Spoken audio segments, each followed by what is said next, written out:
નમસ્કાર મિત્રો, અમારી યુટ્યુબ ચેનલમાં આપ સૌનું હાર્દિક સ્વાગત છે। આજે આપણે વાત કરીશું ટ્રેનમાં એક યુવતી સાથે બનેલ સત્ય ઘટના વિશે। 5 વર્ષ પહેલાં મોટી રિદ્ધિ પરણીને મલાડમાં મુંબઈ સેટલ થઈ। નાની સિદ્ધિને ભણવાનું પૂરું થયું અને એણે મુંબઈની ઝેવિયર કોલેજમાં એડમિશન લીધું। વળી ઈશ્વર કૃપાથી કોલેજની પાસેના જ કોલાબા વિસ્તારમાં એને સ્ટુડન્ટ પેઇંગ ગેસ્ટ તરીકે રહેવાનું ઠેકાણું પણ મળી ગયું। તે દિવસે એટલે કે જે દિવસે મુંબઈના મલાડ સ્ટેશને ટ્રેનમાં બોમ્બ બ્લાસ્ટ થયો હતો, તે દિવસે 11મી જુલાઈના દિવસે રાબેતા મુજબ સિદ્ધિ કોલેજ ગઈ હતી। ત્યાંથી સાંજના એ રિદ્ધિને ત્યાં એના બાબા યશનો જન્મદિવસ ઉજવવા કદાચ મલાડ જાય એવી પૂરી શક્યતા હતી। સાંજના 7:30ના સુમારે મેં સમાચાર સાંભળવા ટીવી ચાલુ કર્યું અને આજ તક ની ચેનલ પર મુંબઈની ટ્રેનમાં બોમ્બ બ્લાસ્ટ થયા છે એ સાંભળ્યું। એમાં એક ટ્રેનમાં મલાડ સ્ટેશન પર બ્લાસ્ટ થયાનું સાંભળ્યું એટલે મને ફાળ પડી। તરત જ રિદ્ધિને મલાડ ફોન જોડ્યો। એણે કહ્યું, રિદ્ધિ, મારે ત્યાં આવવાની હતી પણ નહીં આવી શકે કારણ કે ઘણી ટ્રેનોમાં બ્લાસ્ટ થયું છે। એક બ્લાસ્ટ મલાડ સ્ટેશન પર પણ થયું છે। મેં સિદ્ધિને થોડીવાર પહેલાં એના મોબાઈલ પર કોન્ટેક્ટ કર્યો ત્યારે એ ટેક્સીમાં બેસીને કોલાબા પાછી જઈ રહી હતી। ઈશ્વર કૃપાથી એ સહી સલામત છે, માટે તમે એની ચિંતા ના કરતા। અમે કૃતજ્ઞતાપૂર્વક પ્રભુનો પાડ માન્યો। રાતના મોડેથી સિદ્ધિનો ફોન આવ્યો। 2-3 કલાક સુધી મોબાઈલની લાઈનો બંધ કરી દેવામાં આવી હતી એટલે એ અમને કોન્ટેક્ટ નહોતી કરી શકી। એણે કહ્યું, ફોય, મમ્મી, પપ્પા, હું ગાયત્રી કૃપાથી તદ્દન હેમખેમ છું। આજે શું શું બન્યું અને કેવી કેવી ઘટનાઓ ઘટી એ વિશે હું તમને સવિસ્તાર પત્ર લખીને કાલે સવારે સ્પીડ પોસ્ટમાં મોકલી દઈશ। અમને હાશ થઈ। એ વખતે વોટ્સએપ નહોતા। ત્રીજે દિવસે સવારના એટલે કે 13મીએ સ્પીડ પોસ્ટમાં એનો પત્ર આવ્યો, જે અમે બધાએ રોમાંચિત થઈને ફરી વાંચ્યો। આ રહ્યો એનો પત્ર। પૂજ્ય ફોય તથા ડિયર મમ્મી પપ્પા, રાતના તમને કહ્યું તે પ્રમાણે હું તરત જ તમને પત્ર લખવા બેસી ગઈ। આજે સવારે એટલે કે 11મી જુલાઈના દિવસે હંમેશની જેમ હું બપોરના કોલેજ ગઈ હતી। સાંજના દીદીને ત્યાં યશનો જન્મદિવસ ઉજવવા મલાડ જવાનું હતું એટલે જરા એક્સાઇટેડ હતી। કોલેજમાં પ્રોફેસરનું લેક્ચર એટલું બોરિંગ હતું કે ન પૂછો વાત। છેવટે 4:30નો બેલ વાગ્યો। હું કોઈની પણ રાહ જોયા વગર સડસડાટ બહાર નીકળી ગઈ। હું તરત જ મારી કોલાબાની રૂમ તરફ ચાલવા માંડી। તમે તો જાણો છો કે મારું રહેઠાણ તાજ હોટલની પાછવાડે જ આવેલું છે। તે દિવસે મને આજુબાજુ કશું જ જોવાનું ગમતું ન હતું। જરાય મજા પડતી ન હતી। મારા આખા શરીરમાં એક જાતની અસ્વસ્થતા પ્રસરી રહી હતી। મને થયું કે આ પેલા કંટાળાજનક લેક્ચરની અસર હશે. ચાલ જરા ગેટવે ઓફ ઇન્ડિયા પાસે જાઉં. ત્યાંની સમુદ્રની તાજી હવામાં મને સારું લાગશે. પણ ત્યાંય મને ચેન ન પડ્યું. જાણે કોઈ માથામાં હથોડાના ઘા કરી રહ્યું હતું. અકળામણ તો એવી થતી હતી કે જાણે હમણાં ઉલટી થઈ જશે.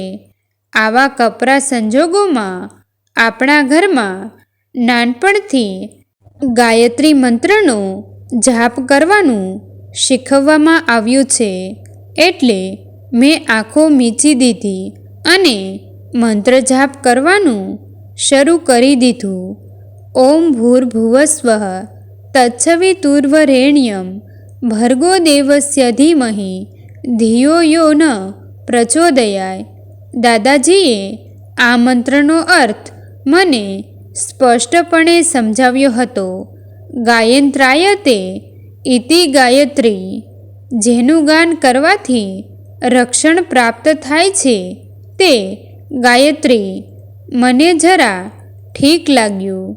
વિચાર આવ્યો કે મને આટલું અસુખ લાગે છે તો ચાલને દીદીને ત્યાં મલાડ જલ્દી પહોંચી જાઓ. આજે યશનો જન્મદિવસ પણ છે. દીદીના આલિશાન બંગલામાં એની પ્રેમભરી કાળજીથી તથા યશની નિર્દોષ કિલકિલાટીથી મને આનંદ મળશે. એટલે મેં એક સ્ટોરમાંથી યશને ભાવતી કિટકેટની ચોકલેટનો ડબ્બો લીધો અને ચર્ચગેટ સ્ટેશન તરફ ચાલવા માંડી. સાંજના 5:05 થઈ હતી. એ તો ઓફિસો અને સ્કૂલો છૂટવાનો સમય. ભીડનું તો પૂછવું જ શું. એ માનવ મહેરામણમાંથી જેમ તેમ કરીને ટિકિટ બારીએ પહોંચી અને મલાડની ફર્સ્ટ ક્લાસની ટિકિટ લઈને પ્લેટફોર્મ પર આવી અને 3 નંબરના પ્લેટફોર્મ ઉપર પહોંચી ગઈ. મારી પાસે બહુ સમય ન હતો. ટ્રેન ભરચક હતી. આમે આ સમયે ટ્રેનો એટલી ચિક્કાર હોય છે કે લોકો બારણાના સળિયા પકડીને ફૂટબોર્ડ પર લટકાવતા લટકાવતા મુસાફરી કરતા હોય છે. હું લેડીઝ કમ્પાર્ટમેન્ટના ફર્સ્ટ ક્લાસના ડબ્બા પાસે આવી. આખો ડબ્બો ચિક્કાર ભરેલો હતો. કેટલી બહેનો ઊભી ઊભી સફર કરવાની તૈયારીમાં હતી. હું જરા આગળ વધી. બાજુનો જેન્ટ્સ કમ્પાર્ટમેન્ટ પ્રમાણમાં ઘણો ખાલી હતો.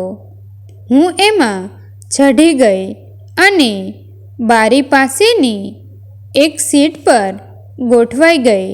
ત્યાં તો મોટી ઉંમરના એક ભાઈ આવ્યા અને કહ્યું, દીકરી, અત્યારે આ કમ્પાર્ટમેન્ટમાં ભલે તને જગ્યા મળી ગઈ, પણ આગળ જતાં આ ડબ્બો પુરુષોથી જેટલો બધો ભરાઈ જશે કે તારા સ્ટેશને તું ઉતરી જ નહીં શકે અને પુરુષોના ધક્કા ખાવા પડશે. એ સજ્જનની કાળજીભરી સલાહ સાંભળીને મને અંદરથી ગુસ્સો આવ્યો.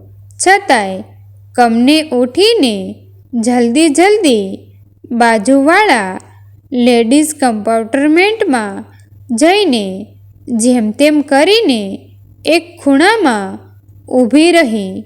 5:15 થયા અને ટ્રેન ઉપડી. મેં મનમાં ગણતરી કરવા માંડી કે મલાડ પહોંચતા મને કેટલો સમય લાગશે. એક પછી એક સ્ટેશનો પાર થવા લાગ્યા. લોકલ ટ્રેન હતી એટલે દરેક સ્ટેશને લોકો ઉતરતા હતા અને એનાથી બમણા લોકો ટ્રેનમાં ચઢાવીને કોશિશ કરતા હતા. દાદર સ્ટેશન ગયું અને મારા માથામાં જાણે શૂળ ઉપડ્યું. મેં પાછો ગાયત્રી મંત્રનો જાપ શરૂ કરી દીધો. મોબાઈલ ફોન પર દીદી સાથે વાત કરવાની કોશિશ કરી, પણ નેટવર્ક બીજી જોઈને ફોન મૂકી દીધો. લગભગ 5:45 થયા હતા. મારા મનમાં દ્વિધા થવા લાગી. હું શું કરું? આગળના સ્ટેશને ઉતરી જાઉં? મલાડ પહોંચવાને હજુ બીજો અડધો કલાક લાગશે. ત્યાં જવાથી મને કેટલું સારું લાગશે. યશનો જન્મદિવસ પણ છે. બીજે દિવસે કોલેજ પણ છે. વળી મારે દીદી પાસેથી પૈસા પણ લેવાના છે. ભગવાન મને માર્ગદર્શન આપ. અને મેં પાછો ગાયત્રી મંત્ર જાપ શરૂ કર્યો. આમને આમ બીજા 2-3 સ્ટેશનો પસાર થઈ ગયા. ટ્રેન બાંદ્રા સ્ટેશન પસાર કરી ચૂકી હતી અને ખાર સ્ટેશનના પ્લેટફોર્મ પહોંચવાની તૈયારીમાં હતી. મને પોતાના પર ચીડ ચડી.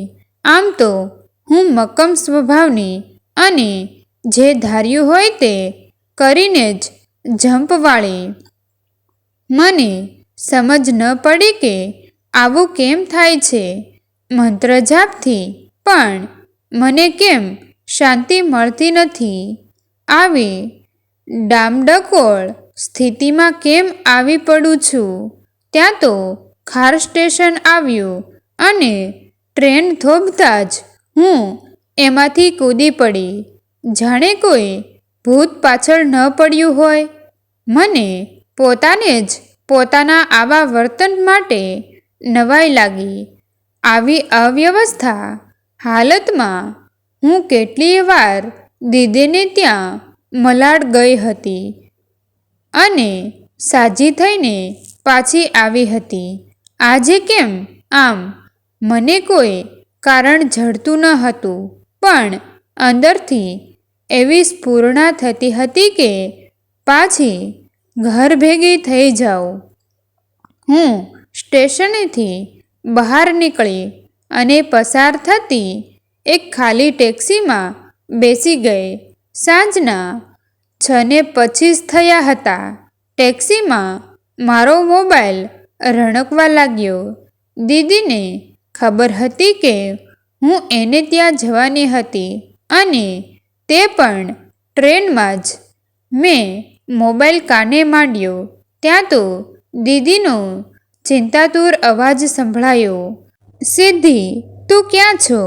ટ્રેનમાં તો નથી ને? એના અવાજમાં ભય અને ચિંતા ભારોભાર ભર્યા હતા.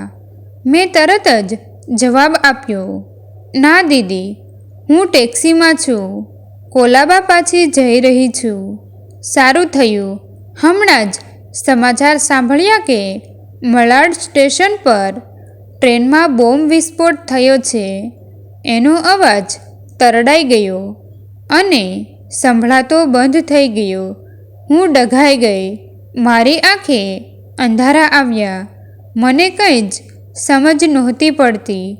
એક ઠેકાણે સિગ્નલ આગળ ટેક્સી ઊભી રહી અને મેં કોઈને જોર જોરથી કહેતા સાંભળ્યું, બોરીવલી લોકલના ફર્સ્ટ ક્લાસના કમ્પાર્ટમેન્ટમાં મલાડ સ્ટેશન પર બોમ્બ બ્લાસ્ટ થયો. તે વખતે સાંજના 6:40 થયા હતા. હું હતપ્રભ થઈ ગઈ. મેં તેમને કોન્ટેક્ટ કરવાની કોશિશ કરી, પણ લાઈન જ મળતી નહોતી. બધા મોબાઈલ રૂટ્સ બંધ કરી દેવામાં આવ્યા હતા. બધે અંધાધૂંધીનું વાતાવરણ ચાઈ ગયું હતું. મારા મનમાં વિચાર આવ્યો કે ઈશ્વરની મારા પર કેટલી કૃપા. જે ડબ્બામાં બ્લાસ્ટ થયો એ ફર્સ્ટ ક્લાસના ડબ્બામાં હું બેસવાની હતી. તેમાંથી પેલા સજ્જને મને નીચે ઉતરી જવાનું કહ્યું અને બીજે મોકલી. હું બાજુના ડબ્બામાં બેઠી, છતાં પણ મને એટલો અજંપો અને અકળામણ આપ્યા કે મને ટ્રેન છોડીને ઉતરી જ જવાની પ્રબળ ઈચ્છા થઈ અને એ જ ટ્રેનમાં ફર્સ્ટ ક્લાસના ડબ્બામાં બોમ્બ વિસ્ફોટ થયો. મને પેલા સજ્જનનો વિચાર આવ્યો, શું થયું હશે એમનું? હૃદયમાંથી એક પ્રાર્થના એમના માટે ફૂટી નીકળી. હે ઈશ્વર, તેઓ જ્યાં હોય ત્યાં એમને સલામત રાખજે. બીજો વિચાર એ આવ્યો કે સજ્જનના રૂપમાં સાક્ષાત ભગવાન પોતે પધાર્યા હતા કે શું? એ જે હોય તે. મારું હૃદય કૃતજ્ઞતાથી ગદગદિત થઈ ઉઠ્યું. ફોય, હું રૂમ પર પહોંચી અને પહેલું કામ અગરબત્તીઓ સળગાવીને ઈશ્વરનો ઉપકાર માનવાનું કર્યું. કેવી અદ્ભુત એમની લીલા! ગાયત્રી મંત્રનું કવચ મારી સતત રક્ષા કરી રહ્યું હતું તે મને હવે સમજાયું. આ અનુભવે મને અંદરથી હચમચાવી મૂકી. છતાં એક વાતની મને ખાતરી થઈ ગઈ કે ગાયત્રી જાપમાં કેટલી શક્તિ છે. મિત્રો, તમને જો આ વિડીયો પસંદ આવ્યો હોય તો વિડીયોને લાઈક અને તમારા અન્ય સગા સંબંધી મિત્રો સાથે વિડીયોને શેર કરવાનું ભૂલતા નહીં. અને આવા જ નવા જીવન ઉપયોગી, જીવનમાં કંઈક નવું કરવાની પ્રેરણા મળે તેવા વિડીયો જોવા માટે અમારી ચેનલ સાથે બન્યા રહો. થેન્ક યુ મિત્રો. મળીએ છીએ એક નવા વિડીયો સાથે. આભાર.